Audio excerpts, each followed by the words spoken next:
Greetings, scholars, and welcome to week 6. So, as of today, we are currently at 285 points. So, look at your total points in Blackboard and divide them against that to see where you currently stand. That does not include activities that are not due yet. So, some of you already turned in your career exploration report. Great job on turning it in early, but make sure you deduct those points from your point total so you can have an accurate depiction of where you stand. Also want to take a moment to review our late work policy because I am seeing a lot of late work being submitted. So let's make sure we understand. I'm going to the syllabus here. So as it says, late discussion board posts will not be graded. If you submit it on the same day, later in that evening, as long as it's not the next day, I will still accept that. But outside of that, once we start the next week, the new module, they're not accepted. Study sessions and the career exploration report are pretty much the only assignments that take late work, and those will go on the 5 points per day deducted from those submissions. So make sure you're submitting within that time frame so that you can get at least some points for the activities.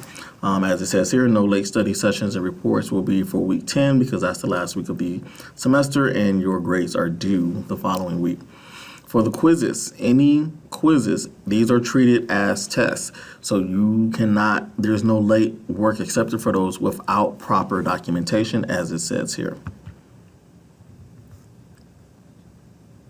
All right, let's look at what we're doing for this week. So let's go back to our schedule. We're on chapter 6, which is all about motivation. So chapter 6 is discussing different ways and different theories on motivation. So what motivates people to continue working, to work harder, to come back to work. So it's looking at those theories on the motivation.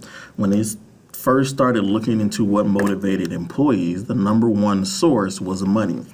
However, as we're going to see, we'll see different theories on that money is not the only thing that motivates people anymore. The workforce has changed tremendously, and so we need to be considerate of other things. So let's look at what some of those things are.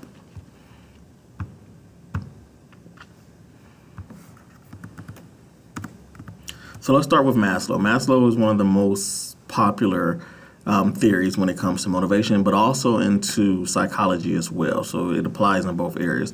The hierarchy of needs here, what's important to know is that they have to go in this order. So physiological needs include shelter, water, basic things of life. Your safety needs come after that. So feeling safe either at home or at work. Your love belonging needs are your social needs, essentially. So your willingness to be social in the workplace. And then once you have those 3 levels settled, then you can start focusing on becoming a better you. So that's your self-esteem and self-actualization levels. So again, the most important thing to know about Maslow is that if you have not satisfied a lower level need, you are unable to focus on a higher level need. So think about the workplace where somebody doesn't have a place to stay. So they're not going to be very social at work. They're not going to be very productive because the whole time they're there, all they're thinking about is where they're going to sleep that evening. So until they satisfy that need, they can't focus on those other needs. ERG is very similar to Maslow. It confines into 3 categories though. And that's existence, relatedness, and growth. One difference here is that ERG says you can work on these simultaneously. So unlike Maslow, where it says they have to go in order, even if you don't have the basic things in life, that's not stopping you from being productive, from being social and wanting to belong and trying to improve your situation. So very similar. Maslow has 5, ERG has 3.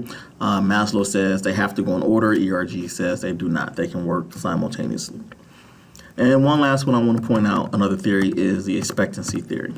So this theory suggests that individuals make choices based on estimates of how well the expected results of a given behavior are going to match up or lead to the desired results.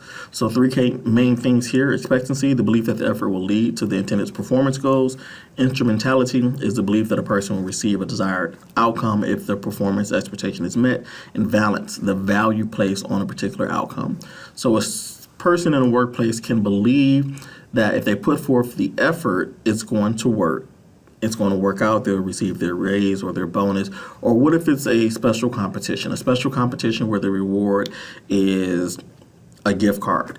And so they are the theory is they want to improve productivity by offering you a reward, and that reward is a gift card. In this particular situation, if you don't value that gift card, there's no balance there. So your expectancy is going to be low because it's not going to matter to you because you don't place value in the desired outcome, which is that gift card. However, if you do value that gift card and see that as a worthwhile reward, then it's actually going to work for you. So then in that case, your expectancy is going to be high. You're going to work harder because you feel that if you work harder that you can achieve desired results, and you actually want those desired results of that gift card. So it will work in that situation.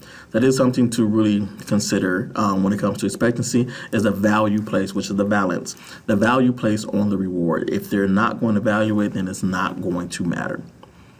So you'll read more about other theories in Chapter 6. Going back to our schedule, next week is a 2 modules week, so we have modules 7 and 8, so make sure you're paying attention to that. All of your assignments will be due that week, your discussion post, your study session, and also your unit quiz.